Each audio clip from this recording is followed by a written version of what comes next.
ఆంధ్రప్రదేశ్లో సాంస్కృతిక పునర్జీవనానికి ఆంధ్రప్రదేశ్ అభ్యుదయ రచయితల సంఘం కృషి చేస్తోందని అరసం రాష్ట్ర ప్రధాన కార్యదర్శి వల్లూరు శివప్రసాద్ అన్నారు. స్థానిక రామారావుపేటలోని ఎస్టీయు కార్యాలయంలో జరిగిన పాత్రికేయుల సమావేశంలో ఆయన మాట్లాడుతూ అభ్యుదయ భావాలు కలిగిన రచయితల్లో చైతన్యం తీసుకువచ్చి సాంస్కృతిక పునర్జీవానికి కృషి చేసేందుకు అన్ని జిల్లాల్లో అరసం శాఖలు ఏర్పాటు చేస్తున్నట్లు తెలిపారు. ఈ పాత్రికేయుల సమావేశంలో అరసం రాష్ట్ర కార్యవర్గ సభ్యుడు చెరుకుపల్లి సింగారావు, తూర్పుగోదావరి జిల్లా అరసం అధ్యక్షుడు పడాల వీరభద్రరావు, మహాసభ కన్వీనర్ వేదుల శ్రీరామశర్మ, చింతపల్లి సుబ్బారావు, పచ్చమట్ల సుబ్బరాజు, గుండు శ్రీనివాసరావు తదితరులు పాల్గొన్నారు. మొత్తం జిల్లా అంతా గ్రంథాలయాల అభివృద్ధి కృషి చేశారు.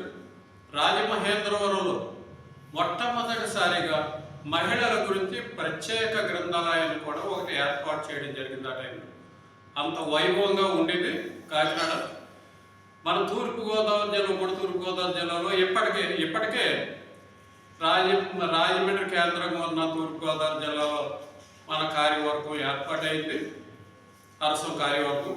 అలాగే కోనసీమ జిల్లాలో కూడా డాక్టర్ అంబేద్కర్ కోనసీమ జిల్లాలో కూడా అరసం కార్యవర్గాన్ని ఏర్పాటు చేసుకోవడం జరిగింది. ఆ రెండు జిల్లాల్లో చాలా చైతన్యంతో పనిచేస్తున్నాయి. ఇప్పుడు మనం కాకినాడ జిల్లా కూడా మనం ఏర్పాటు చేసుకొని మొత్తం ఉమ్మడి తూర్పుగోదావరి జిల్లాని కలుపుకున్నట్టు ఉంటుంది. కాకినాడ జిల్లాకి రేపు ఉదయం మనకి పిఆర్ కళాశాలలో జరుగుతుంది మహాసభ. చాలా దీనివల్ల భవిష్యత్తులో అంటే శివప్రసాద్ గారు చెప్పినట్టు మనకి సమాజాన్ని చైతన్యవంతం చేయడానికి ఈ సాహిత్యం, అలాగే మనకి అభ్యుద భావాలు కలిగిన వాళ్ళని మనం తీసుకొని మనం సమాజ అభివృద్ధికి పాటుపడాలనే సంకల్పంతో మొత్తం అన్ని ప్రాంతాల్లో కూడా మనం ఈ శాఖలు ఏర్పాటు చేసుకోవడం జరుగుతుంది.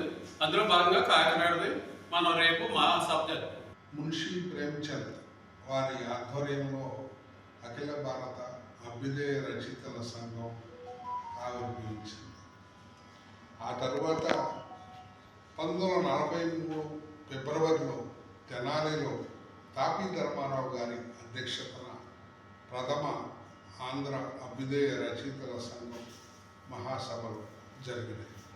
అంటే ఇప్పటికీ సరిగ్గా 80 ఏళ్ల కాలాన్ని ఆంధ్రప్రదేశ్ అభ్యుదయ రచయితల సంఘం కూడా పూర్తి చేసుకుని ఇటీవలే తెనాలిలో 80వ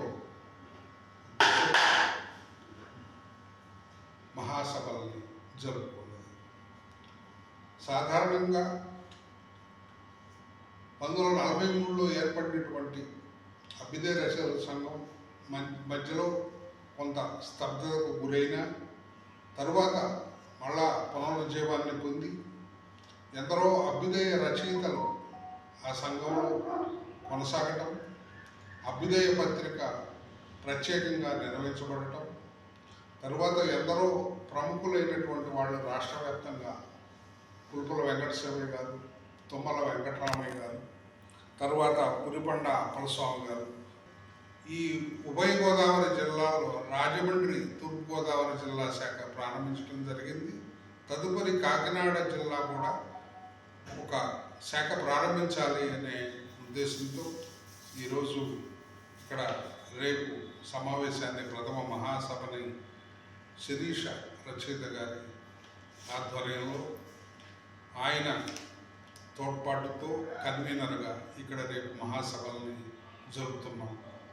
ఈ మహాసభలకి స్థానికంగా ఉండే అనేక మంది రచయితలు, అభ్యుదయవాదులు అందరూ కూడా వచ్చేటటువంటి ఆహ్వానాన్ని మేము ఇవ్వటం జరిగింది. సాహిత్య సాంస్కృతిక రంగాలలో చొరబడినటువంటి కొనసాగుతున్నటువంటి పెడల ధోరణులకు వ్యతిరేకంగా అరసం ఉద్యమించాల్సిన అవసరం ఈనాడు గుర్తిరిగింది. అదేవిధంగా ప్రజాస్వామిక లౌకికవాద భావనలకు వ్యతిరేకంగా జరుగుతున్నటువంటి చర్యలను గుర్తించి ప్రజల్ని చైతన్యవంతం చేయటానికి ప్రజాశక్తులు, ప్రజాస్వామిక శక్తులు బలపడే విధంగా కృషి చేయడానికి అరసం వివిధ శాఖల ద్వారా ప్రయత్నాలు ప్రారంభించింది. అనేక పుస్తకాలను యువతరానికి అందుబాటులోకి తీసుకురావడానికి సుమారు 100 పుస్తకాలను అటు కథా స్రవంతి శీర్షిక మీద కథా సాహిత్యాన్ని, కవితా స్రవంతి శీర్షిక మీద కవిత్వాన్ని ప్రచురించి యువతరాన్ని ప్రత్యేకంగా ఉద్యమంలో భాగస్వామి చేయడానికి ప్రయత్నాలు గట్టిగా కొనసాగిస్తున్నాం. ఈ సందర్భంగా